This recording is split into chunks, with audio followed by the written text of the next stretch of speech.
అవును మన sir. College వాళ్ళు కరెక్ట్ చేస్తే అది అంతవరకు మనం ఎవరు పెట్టినా మనం అనవసరం నమ్మచ్చు. అదే సార్. అంతే చూద్దాం. అంబేద్కర్ కాలేజ్ ఏంటంటే 1/3కి 1/5కి 8 నుంచి ఎగ్జామ్ స్టార్ట్ అవుతుంది సార్. 8 నుంచి 8 మంత్. అవును, అది అది ఎప్పుడు డేట్ తెలుసా? అది ఎవరిది అని అంటే 3/5 అనుకుంటానండి. లేదు లేదు, 1/5 ఉంది సార్. కానీ సరిగ్గా మీద డేట్ కూడా లేదు సార్. కానీ ఆంధ్ర యూనివర్సిటీ కానీ కరికులం డేట్ ఇవ్వనప్పుడు అది వేస్ట్ కదా. ప్రిన్సిపల్ సైన్ అయితే ఉన్నది కానీ డేట్ కూడా వేయలేదు సార్. కాదు, కొన్ని అలా వస్తుంటాయి, కొన్ని వస్తాయి కానీ మనం అది నమ్మకూడదు. అది ఆథరైజ్డ్ గా స్టాంప్ ఉంటూ మనకు ఆథరైజ్డ్ గా దానికి సంబంధించిన కరికులం ఇయర్ అన్ని కూడా మెన్షన్ చేస్తారు. అది చూడ ఆల్రెడీ పెట్టారు. 3/5 కాలేజ్ ఇప్పుడు పెట్టారు. అంటే ఒక హాఫ్ అన్ అవర్ బ్యాక్, అంటే 1 అవర్ బ్యాక్ పెట్టారు మాకు. అది ఎలా ఉంది అని అంటే వాళ్ళకి డేట్ చెప్తాను చూడండి sir. 1 minute.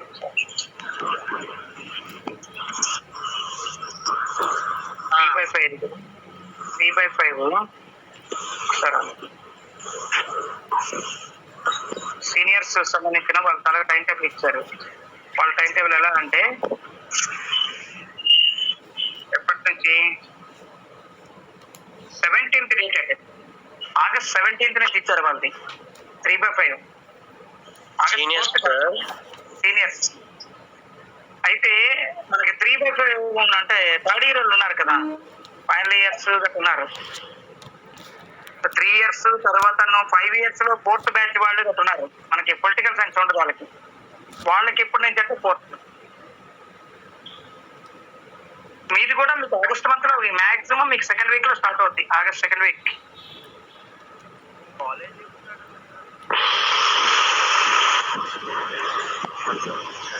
Hello hello sir. College ఎప్పుడు స్టార్ట్ అవుతాయి సార్? ఏమో చెప్పలేము. ఆథరైజ్ డేట్ ఏమీ ఇవ్వలేదు, అనౌన్స్ చేయలేదు ఇంకా. యూనివర్సిటీ వాళ్ళు అనౌన్స్ చేయట్లేదు కదా. మళ్ళీ కేసెస్ కూడా పెరుగుతున్నాయి అంటున్నారు కదా. అవును సార్, అవును. మధ్యలో కేసెస్ పెరుగుతున్నాయి, ఇవన్నీ కూడా ప్రాబ్లం ఉంది. అంటే పే చేస్తూ మాత్రమే మనం తీసుకోమంటున్నారు క్లాసెస్. రిస్క్ పే చేయాలంటే అంత వేగంగా ఎవరు ఇదవరు కదా.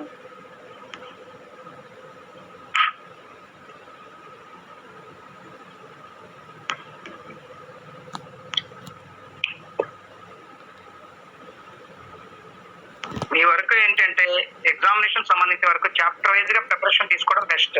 ఎప్పుడు డేట్ ఇచ్చినా మీకు అనవసరం, ప్రిపేర్ అవ్వాలి. ఇప్పటి నుంచి ఏంటంటే ఒక్కొక్కటి అయినా సరే చదువుతుంటారు. ఒక్క క్వశ్చన్ అయినా అలా ప్రిపేర్ అవుతుంటే మీకు ఈజీగా ఉంటుంది.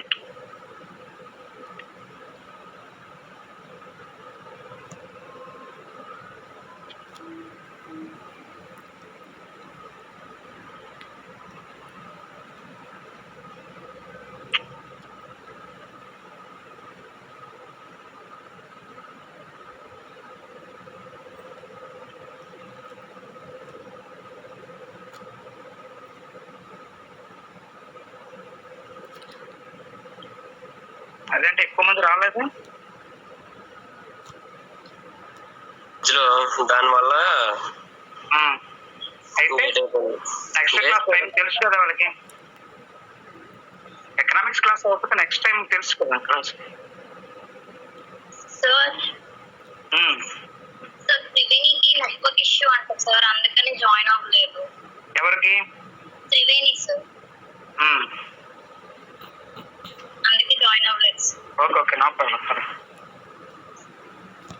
త్రివేణి ఎక్కడ వైజాగ్లోనే ఉంటుందా? అవును sir.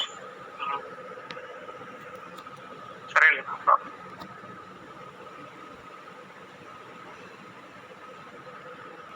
Sir seminar the topic ఉంది కదా, బుక్ ఇచ్చారు కదా, అంటే 25 pages ఉన్నాయి సార్. ఎన్నమ్మా? 25 ఉన్నాయి సార్. ఎన్ని? 25. ఓకే, నో ప్రాబ్లం, పర్వాలేదు. అంటే 21 రాస్తే సరిపోద్దా లేదా మొత్తం అంతా? అంటే టోటల్ 25 pages. Yes sir. మీకు ఇచ్చిన మొత్తం టోటల్ 25 pages, అందులో 21 రాస్తా. పర్వాలేదు, నో ప్రాబ్లం, రాయి, పర్వాలేదు. అట్లయితే 21 సరిపోద్దా లేదంటే పేజెస్ కూడా కంప్లీట్ చేయాలి? పర్వాలేదమ్మా, అసలు నువ్వేమి రాయకుండా ఉంటే ఇది కానీ రాసా కదా, 21 pages రాసా కాబట్టి పర్వాలేదు. రాశాను సార్. పర్వాలేదు, మీకు వరకు ఇన్ఫర్మేషన్ ఉన్నంత వరకు రాయండి, పర్వాలేదు. దాని గురించి భయపడక్కర్లేదు. ఓకే మేము సిగ్నేచర్ చేస్తాం. నేను ప్రిన్సిపల్ గారు, నేను చేసినట్టు ప్రిన్సిపల్ గారు చేసేస్తారు. అదేం ఉండదు. Okay sir. సరే సార్, థ్యాంక్స్. సరే అమ్మా. గవర్నమెంట్ సరే చెప్పుకున్నాం. గవర్నమెంట్ చెప్పి మధ్యలో ఆపేశాను నేను. తర్వాత కాన్స్టిట్యూషనల్ గవర్నమెంట్ అనేది ఉంది. Constitutional government, constitution. Good afternoon Shiva గారు. మెసేజ్ పెడతాను, ఏ వాయిస్ రావట్లేదు. Sir good afternoon sir. అంటే మీరు ఆల్రెడీ స్టార్ట్ చేశారు కదా సార్, డిస్టర్బెన్స్ లేదు, నా ప్రాబ్లం. ఇప్పుడే స్టార్ట్ చేస్తున్నాను. వీళ్ళు ఎవరు జాయిన్ అవ్వలేదని చెప్పి అలా వెయిట్ చేస్తాము. Because you started no sir, I felt that I should. మీకు ఎగ్జామినేషన్ డేట్ కూడా అనౌన్స్ చేయబోతున్నారు కాబట్టి మీరు ప్రిపరేషన్ లో ఉండండి. ఫస్ట్ ఇయర్స్ అంతా కూడా ఎగ్జామినేషన్ డేట్ అనౌన్స్ చేస్తారు. ఎందుకంటే జూలై మంత్ లో అనౌన్స్ చేస్తే కంపల్సరీ ఆగస్ట్, ఎందుకంటే థర్డ్ ఇయర్ వరకు సెకండ్ వీక్ లో ఎగ్జామ్స్ స్టార్ట్ అవుతున్నాయి. ఫోర్త్ ఇయర్ వాళ్ళకి రేపు ఎగ్జామినేషన్ ఎప్పుడంటే థర్డ్ ఇయర్ వరకు 17th నుంచి, అలాగే ఫోర్త్ ఇయర్ వాళ్ళకి 4th నుంచి, ఆగస్ట్ 4th నుంచి స్టార్ట్ అవుతున్నాయి. అలాగనే నెక్స్ట్ సెకండ్ ఇయర్ వాళ్ళకి 28th నుంచి స్టార్ట్ అవుతున్నాయి. ఫస్ట్ ఇయర్ వాళ్ళు మీరు ఒక్కరే ఉంటున్నారు కాబట్టి అది ఏ డేట్ ఫిక్స్ చేస్తాడో తెలియదు. కాబట్టి ప్రిపరేషన్ లో ఉంటే బెస్ట్. ఆల్మోస్ట్ వాళ్ళు లీడర్ గా ఉన్నారు కాబట్టి ప్రిపేర్ అవ్వండి. అలాగే కాన్స్టిట్యూషన్ ఆఫ్ గవర్నమెంట్ అనేది మనకు ఉంది. Constitution already you know about the constitution. Indian constitution తెలుసుకోవాలంటే it is a broad constitution, elephantic constitution అని అంటాడు. Constitution of government means the distribution of powers among the various branches of government according to a body of laws. Constitutional government అనగానే different గా మనం చెప్పుకునేది ఏంటి అని అంటే distribution of powers among the various branches of the government, అంటే legislative, executive and judiciary bodies as per the laws. Constitution of government is the body of rules which determines the structure, function and mutual relationship of the principal organs of the government. Governmental organ కు సంబంధించిన వరకును ఈ 3 organs legislative, executive and judiciary body distribution of powers అనేది ఉంటుంది. అంటే decentralisation of powers అని అంటాడు. ఇదే డిస్ట్రిబ్యూషన్ ఆఫ్ పవర్స్ అని అంటున్నాం, డీసెంట్రలైజేషన్ కూడాను. అరిస్టాటిల్ లాంటి వాడు కాన్స్టిట్యూషన్ సంబంధించిన వరకు ఏమన్నాడంటే that the constitution of the government was not only a form of government but also a way of life. It is not a form of government but also a way of life. Constitution అనేది ఒక route map లాంటిది. అది ఒక correct గా వే చూపిస్తుంది మనకి అది. కాబట్టి దీనికి సంబంధించిన వరకు compulsory every one compulsory follow the constitution. అందులో కాన్స్టిట్యూషన్ అనేవి డిఫరెంట్ టైప్స్ ఆఫ్ క్లాసిఫికేషన్ అనేది ఇవ్వడం జరిగింది. Different types of constitutions. How many types of constitutions? How many types of constitutions? 2 types. What are they? Rigid constitution and flexible constitution. Rigid and flexible constitution. అవి కాకుండా ఇంకా constitutions లేవా? Return and unwritten. Yes, అందుకనే 4 types of constitutions మనం తీసుకున్నాం. అందులో written constitution and unwritten constitution. అంటే must and should గా every democratic state compulsory having అది written constitution. Written constitution is the one in which most of the provisions are put down in a written document. It is a precise, definite and systematic. ఎందుకంటే systematic గా మనకి following అనేది ఉంటుంది.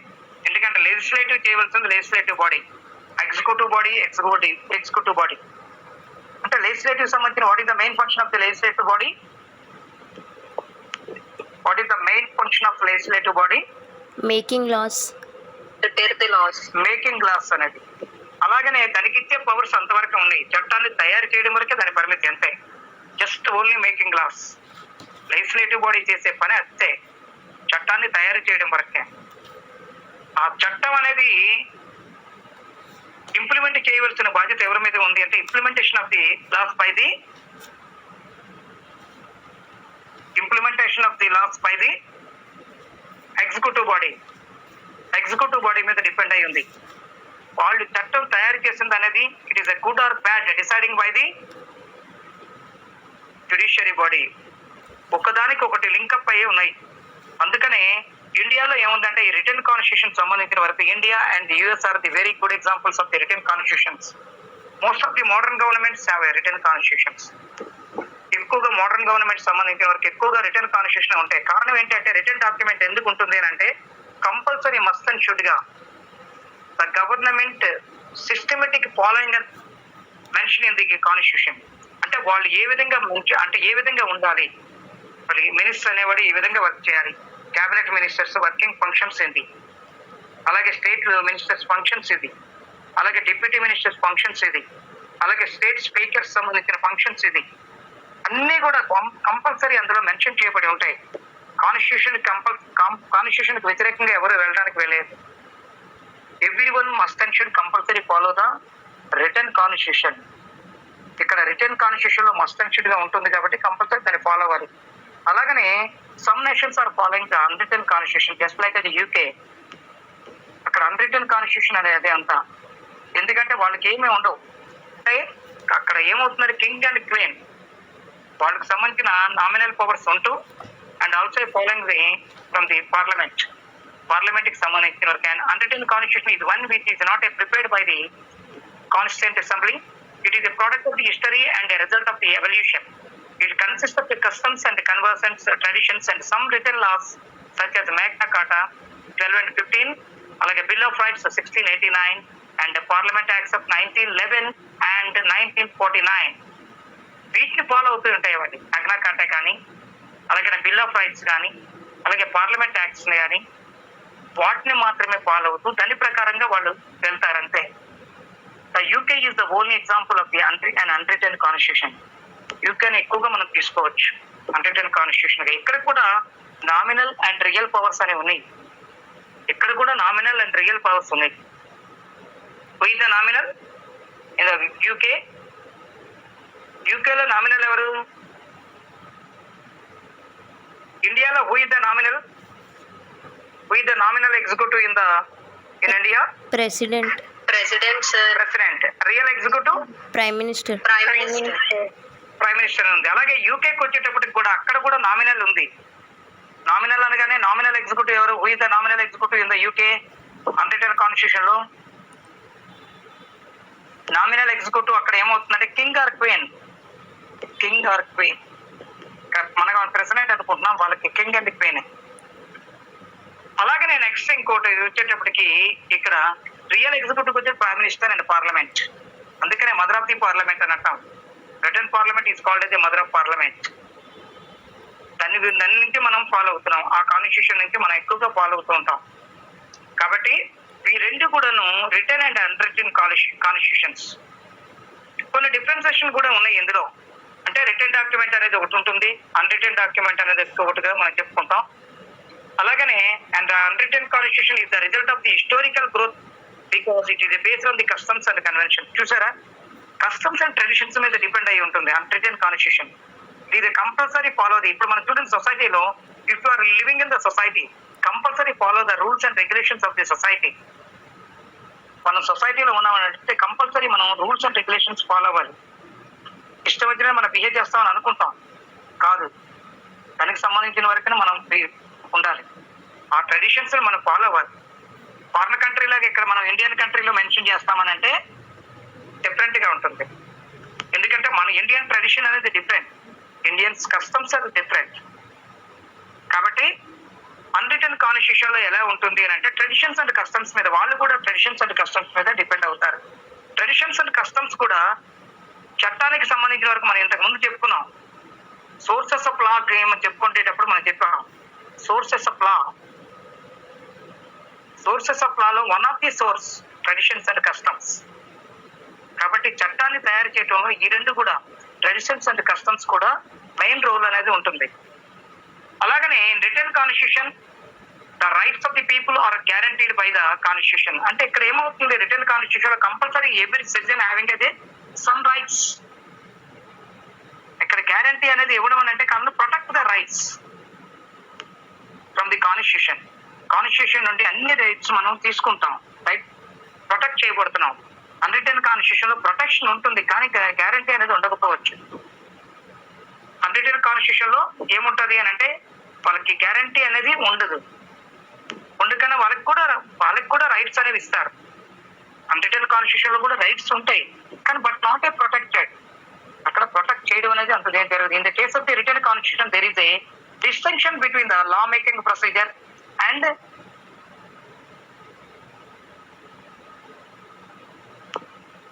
there is a distinction between the making procedure and the distinction amending procedure. ఇక్కడ amending procedure and distinction of the procedure, making and amendment procedures అనేవి మనకి amendment procedure అనేది ఉంది, రిటర్న్ కాన్స్టిట్యూషన్ లో క్లియర్ గా మెన్షన్ చేయబడుతుంటాయి. అండ్ ఆల్సో మేకింగ్ లాస్, చట్టాన్ని ఏ విధంగా తయారు మీకు ఆల్రెడీ చెప్పే ఉన్నాము. చట్టాన్ని ఏ విధంగా తయారు చేస్తారని, how making the laws, who are making the laws, who are making the laws?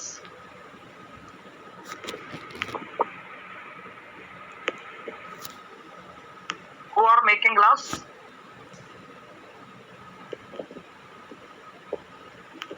Who are making laws?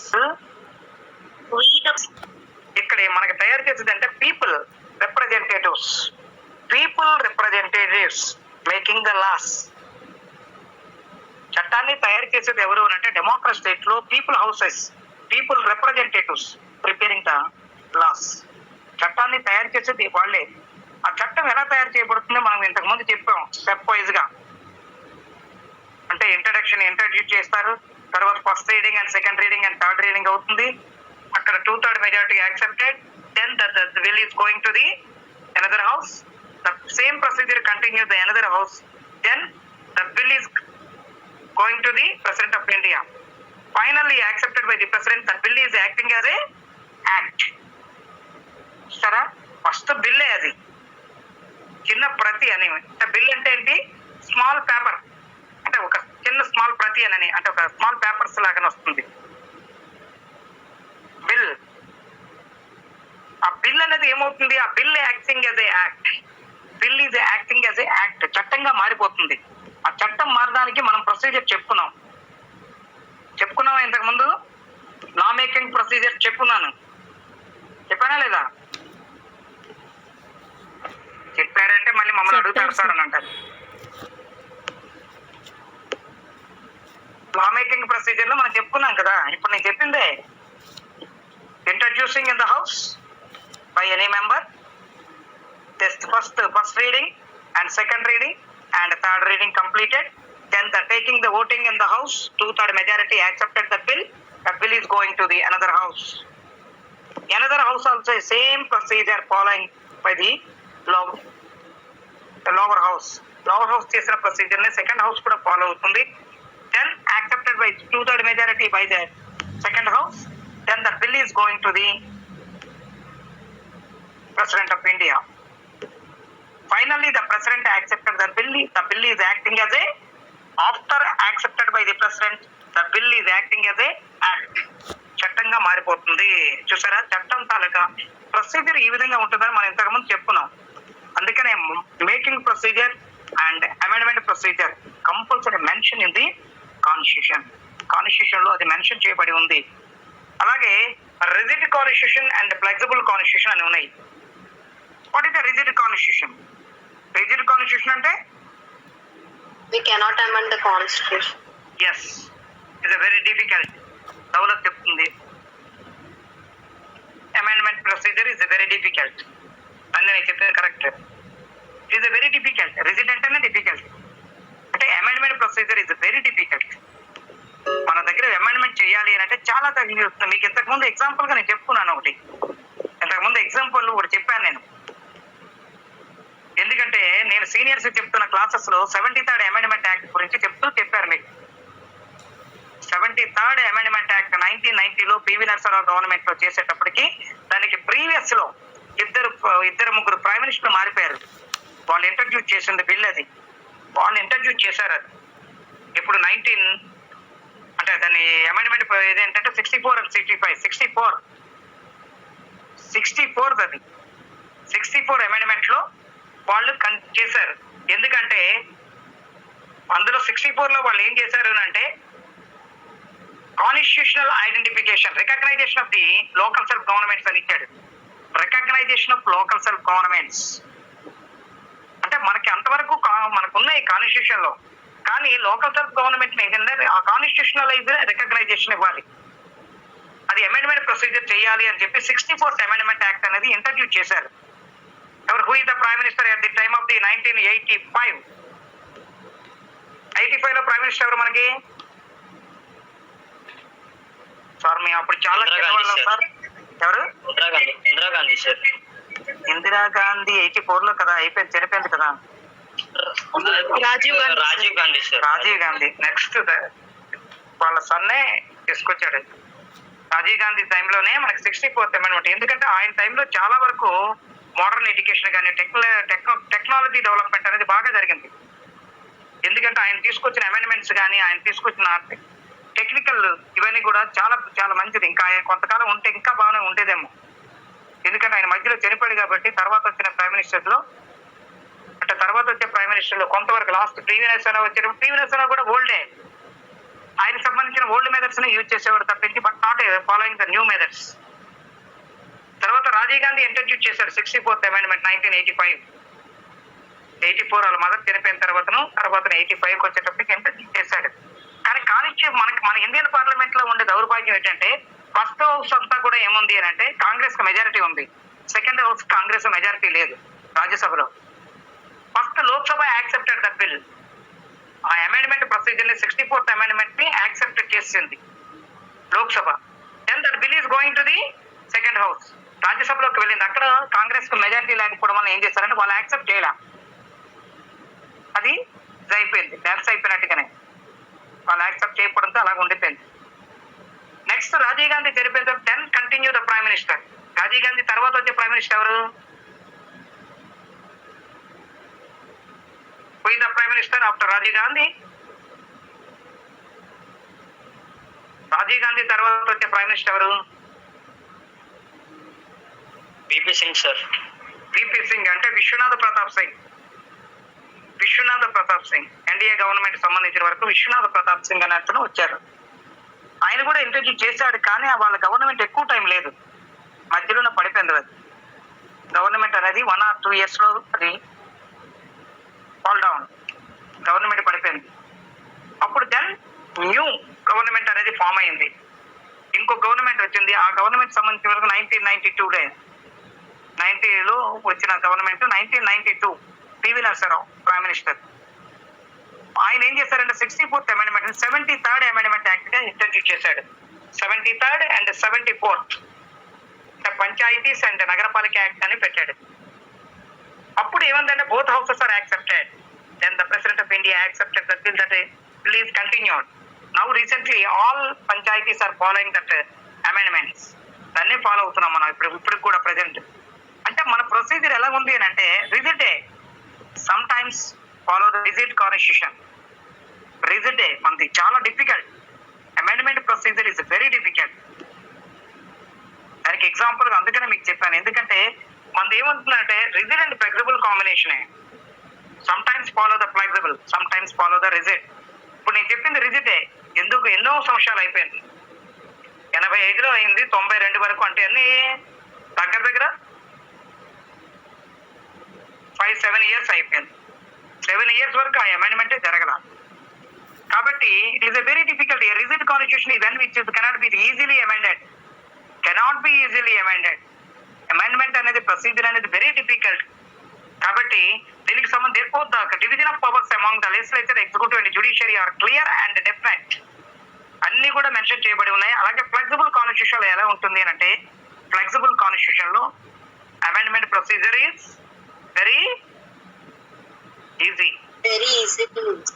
ఇక్కడ ఫ్లెక్సిబుల్ అనగానే మనం చేసుకుంటాం. ఫ్లెక్సిబుల్ చైర్స్ అని అంటారు. It is easy chairs. అలాగే flexible constitution amendment procedure is very easy. మనకి ఇండియాలో follow అవుతుంది. Other countries British government all follow the flexible constitution. India కూడా మనం ఫాలో అవుతుంటాం. Sometimes follow the flexible.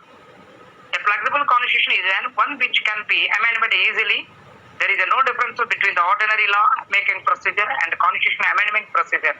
This means there is no difference between the ordinary law and the constitutional law. A flexible constitution may be the written or unwritten. Return గానే ఉండొచ్చు, unwritten గా వచ్చే flexible. అందుకనే మన Indian కూడా మనం చెప్పుకున్నాం The British Constitution is the most typical example of a flexible constitution. Also, the British Constitution is an unwritten constitution.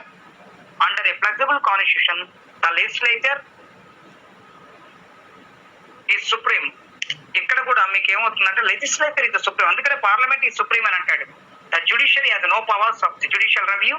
A flexible constitution is called the flexible because it can be easily amended.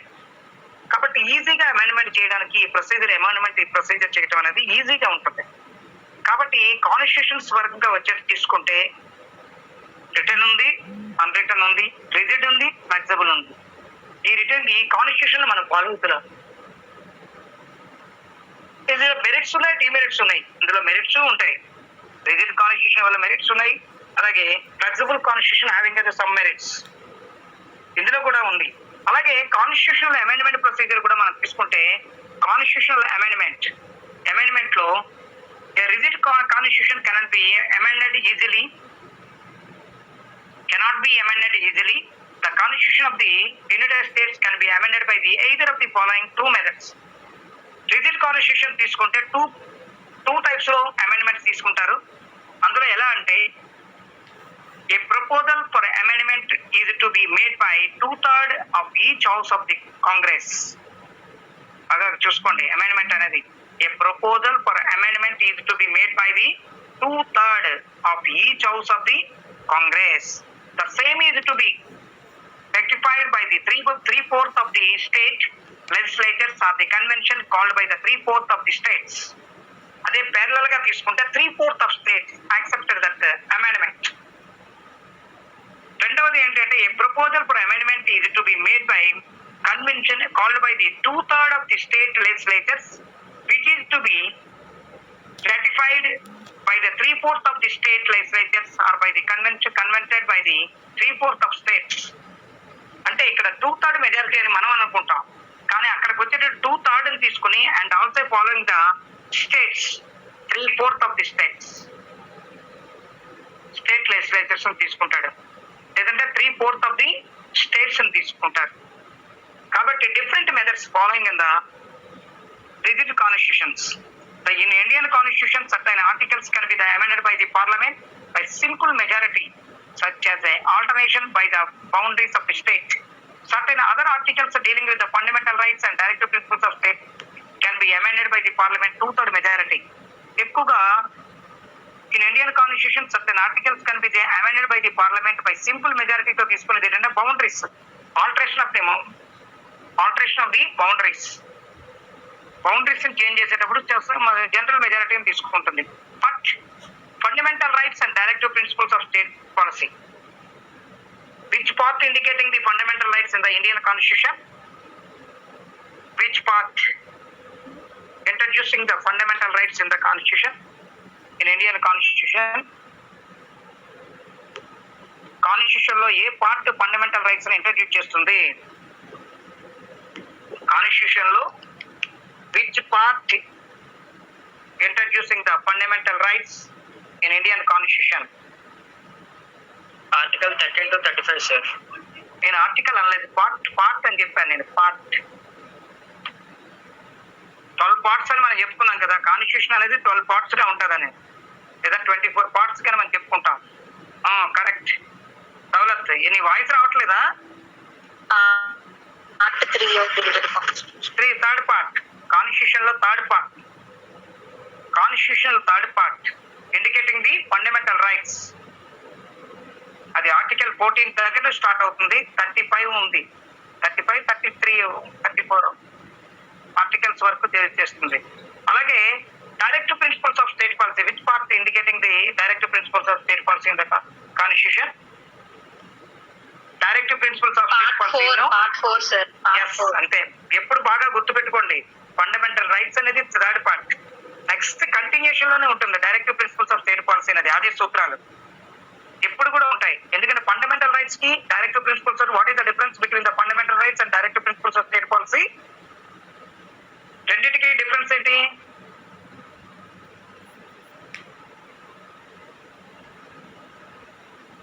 Fundamental rights can be implemented by the constitutions and directive principles cannot be implemented by the constitution. ఇంకా బాగా చెప్పుకోవాలంటే ఇంకా ఉంది. Fundamental rights protected by from the courts లేదా constitution అని అంటాం. అయితే fundamental directive principle state policy not protected, it is optional. అవి ఆప్షనల్ గా ఉంటాయి, మన ఇష్టం. అది మనం చేస్తే చేయొచ్చు, దాన్ని ఎవరు మన కంపల్సరీ అది చేయకపోతే పనిషబుల్ అనేది ఏమి ఉండదు. కాబట్టి ఈ రెండింటి మధ్య డిఫరెన్సియేషన్ అనేది జాగ్రత్తగా చూసుకోవాలి. ఈ రెండింటి మధ్యను డిఫరెన్సియేషన్ అనేది జాగ్రత్తగా చూసుకోవాలి.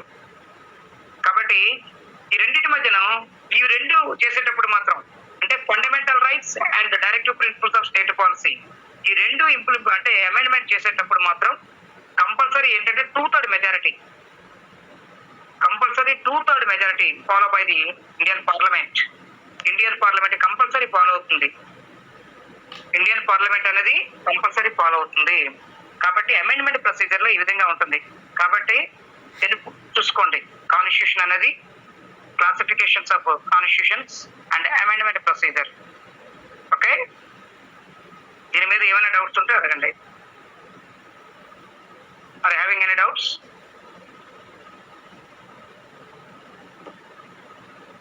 Tomorrow I will ask some questions on that constitutions and amendment procedure. కొద్దిగా ప్రిపేర్ అవ్వండి. ఓకే, నాకు అడగండి ఏదైనా డౌట్స్ ఉన్నాయా దీని మీదను? సార్ చెప్పమ్మా, చెప్పు. సార్ ఇప్పుడు ఎగ్జామ్ కి మెయిన్ ఏదైనా లెసన్స్ ఏదైనా యూనిట్ కానీ లేకపోతే ఏది ఆన్సర్స్ కానీ ఇంపార్టెంట్ ఆన్సర్స్ కానీ ఏదైనా ఉన్నాయి సార్?